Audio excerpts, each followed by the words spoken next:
एक बार एक गांव में रीमा नाम की एक लड़की रहती थी। वो बहुत ही सुंदर थी, इसी कारण गांव के लड़के उसे छेड़ा करते थे। एक दिन रीमा अकेले जा रही होती है, तभी वहां दिनेश आता है। और रीमा, कहाँ जा रही हो?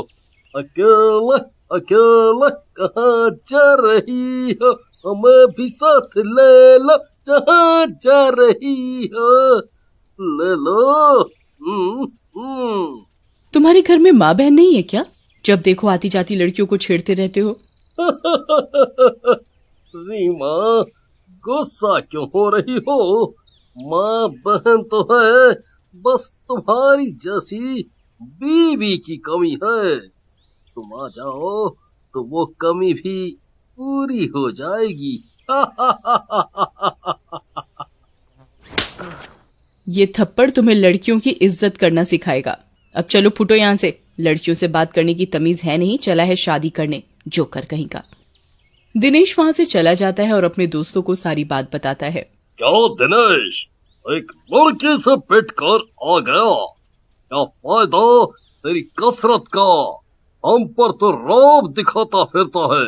यार, मूड मत खराब कर। एक तो उस रीमा ने मेरी बेइज्जती कर दी, ऊपर से तू। कहीं ऐसा ना हो उसके चक्कर में तू पिट जाए। अरे यार, मैं तो मजाक कर रहा था। तेरी बेइज्जती मेरी बेइज्जती है। तू चिंता ना कर, इस लड़की को ऐसा सबक सिखाएंगे कि यह जिंदगी भर याद रखेगी। हाँ हाँ हाँ। इसके बाद हिमेश दिनेश और गुड्डू को लेकर एक तांत्रिक के पास जाता है। तांत्रिक की कुटिया में चारों तरफ कटे हुए सर और कंकाल टंगे होते हैं, जिसे देखकर तीनों बहुत घबरा जाते हैं और उसे दिनेश सारी बात बताता है, जिसे सुनकर तांत्रिक बोलता है। मेरे गांधी जी के 3 बंदरों, तुम सही जगह आए हो।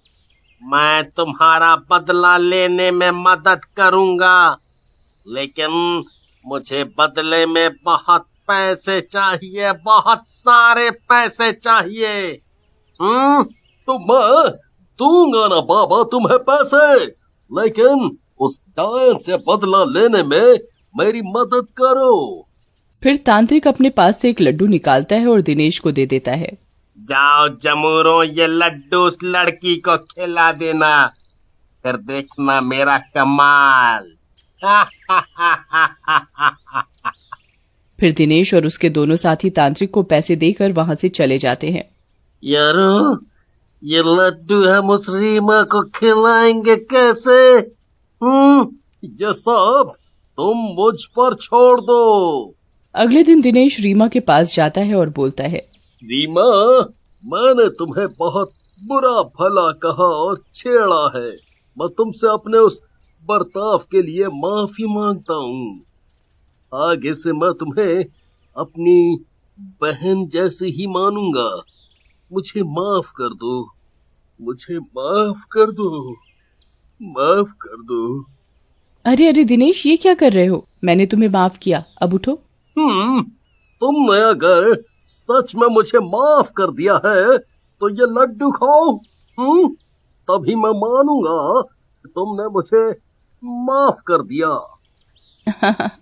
दिनेश, तुम भी। ठीक है, ये लो बस।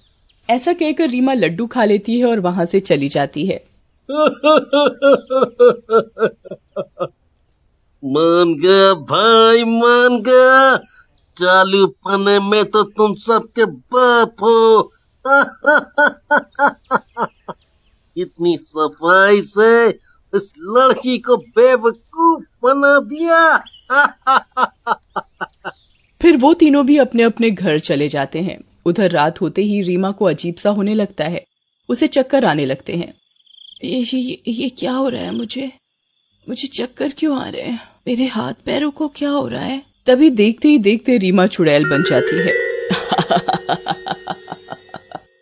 बहुत दिनों बाद मैं इस रूप में आ पाई हूँ, अब मजा आएगा। पहले तो मैं अपने उस तांत्रिक से तो मिलूं जिसने मुझे आजाद कराया है। उसके बाद वो चुड़ैल उड़कर तांत्रिक के पास चली जाती है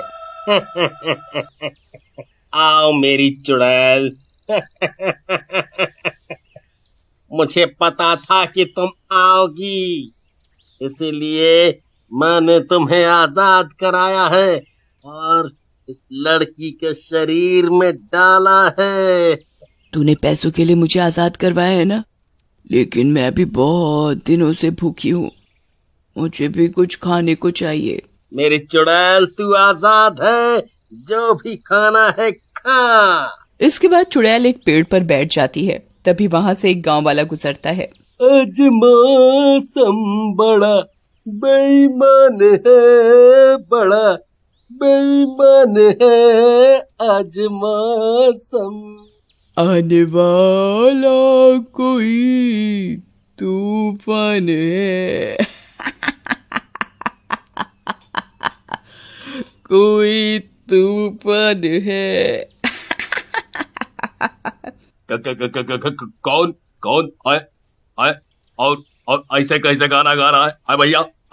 ऐसे कैसे गाना गा रहा है? कहाँ जा रहे हो राजा? ये तो चुड़ैल है, मर गया रे। भागो रे भागो, अपनी अपनी जान बचा के भागो, भागो रे भागो। लेकिन चुड़ैल उसे पकड़ लेती है और मार डालती है। अगले दिन गांव वालों को उस गांव वाले की लाश मिलती है। गांव वाले वहां इकट्ठा हो जाते हैं। अरे भैया, ई का हुई गवा, लगत है कौनो चुड़ैल मार गई इसको। हमका तो लगत है कौनो जंगली जानवर ना हो, चुड़ैल बुड़ैल कुछ नहीं होवत है यार, है नहीं तो। मन तो कर रहा है मार मार कर तुझे और तेरे उस पाखंडी तांत्रिक की पुंगी बजा दूं। पूरे पैसे भी खा गया और काम भी नहीं किया। उसी रात हिमेश और गुड्डू रोड पर जा रहे होते हैं। तभी चुड़ैल बनी रीमा उनके सामने आ जाती है। आओ जमूरो, पहचाना मुझे? तुम लोगों ने ही मुझे जिंदा किया था। अब मुझे भूख भी लगी है, तुम दोनों में से कौन मेरी भूख मिटाएगा?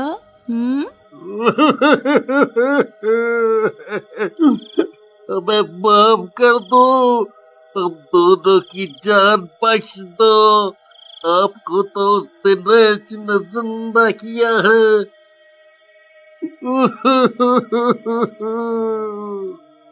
कोकिला छिपा के दिन में रात आई रे, कोकिला छिपा के दिन में रात आई रे, जिसने मुझे जिंदा किया उसकी शामत आई रे। ऐसा कहकर चुड़ैल उन दोनों को मार डालती है। अगली सुबह उन दोनों की लाश गांव वालों को मिलती है। दिनेश भी वहां होता है। उसे उन दोनों की लाश देखकर तांत्रिक पर शक होता है और वो तांत्रिक के पास जाता है और तांत्रिक को सारी बात बताता है। बाबा बाबा, मेरी जान बचाओ बाबा, वो लड़की मेरी जान ले लेगी। पता नहीं आपने क्या जादू कर दिया है उस पर, वो चुड़ैल बन गई है और लोगों को मार रही है। तुम्हें ही बदला चाहिए था ना एक लड़की से। तुम्हें पता है वो लड़की कौन है? रीमा मेरी बेटी है, और जिस चुड़ैल की तुम बात कर रहे हो उसे भी तुम जैसे किसी मनचले ने तेजाब डालकर मार डाला था। मैं कब से इस मौके का इंतजार कर रहा था कि कब इस गांव को तुम जैसे मनचलों से मुक्ति दे दूं। इस गांव में तू आखिरी मनचला बचा है, उसके बाद इस गांव में कोई किसी लड़की को नहीं छेड़ेगा। जैसे ही चुड़ैल आगे बढ़ती है तभी वहाँ दिनेश की माँ एक तांत्रिक के साथ आ जाती है। रुक जा चुड़ैल, नहीं तो मैं तुझे भस्म कर दूंगा।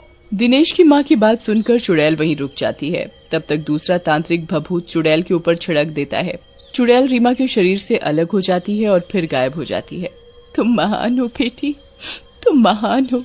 तुमने इतनी बदतमीजी के बावजूद मेरे बेटे को माफ किया। किसी ने सच कहा है, बेटियां महान होती हैं, बेटियां महान होती हैं।